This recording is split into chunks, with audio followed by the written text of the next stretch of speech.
دلوقتي بقى يا جماعه جايه لكم بحته دين محل بتاع اطفال تحفه جدا جدا جدا جدا. والافتتاح بتاعه جامد، وعنده شويه حاجات تحفه جدا. وانا طبعا مش هجيب لكم حاجه اي كلام ولا اي حاجه كده، حاجات انا اصلا بجيبها لاولادي وبشتريها لاولادي. المحل في اول دور في مول زهران في سموحه، هيعجبكم جدا. وتعالوا معايا نتفرج على المحل جوه. طبعا دلوقتي احنا داخلين المحل وهتشوفوا بنفسكم الحاجه، الخامات، الديزاينر عامل ازاي، الشكل، حاجه يعني على ضمانه مروه. وانتوا عارفين لما كذا مره تقولوا لي يا مروه قولوا لنا على حاجات من المحلات الكويسه بتجيبها لنا ازاي. وتعالوا معايا ندخل المحل واوريكم الاشكال واوريكم الديزاينر واوريكم كل حاجه. وهتقولوا لي بنموتوا فيك يا مروه وفي اختياراتك. تعالوا افرجكم، يلا. اول حاجه هوريكم قسم البيبيهات. ايه رايكم في الكوتشي؟ يا اختي شايفين الجمال؟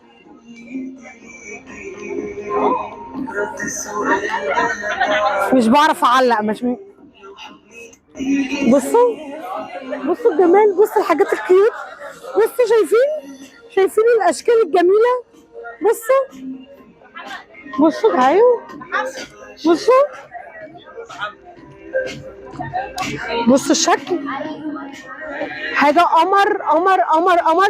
انا بنصح كل متابعيني اللي عندهم اطفال صغنططه، بصوا القبله دي، نسي بيخليكي تفرحي وتبقى عايزه تجيبي اطفال تاني. انا لا، بصوا الاشكال، بصوا الجمال، بصوا الكيوت، بصوا بقى البنات بقى، واللي بتحب البنات وخلف البنات اهو ورايا. بصوا هنا كم جنسات، بصوا الجنسات هنا حاجه فظيعه. شايفين الاشكال، شايفين القمر ده، شايفين القمر. بصوا الحاجات، بصوا حاجه جامده جدا بجد بجد. بصوا البرتو بجماله، بصوا جميع الوانه للبنات والولاد والكل. بصوا هنا، بصوا البيجامات بتاعت الاطفال، حاجه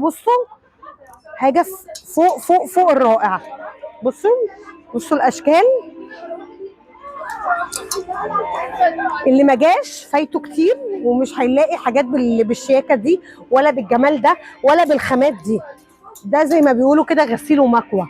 تعالوا بقى افرجكم. بصوا الكيوت، بصوا الحاجات الحلوه، بصوا. لا بجد بجد ايه ده، بصوا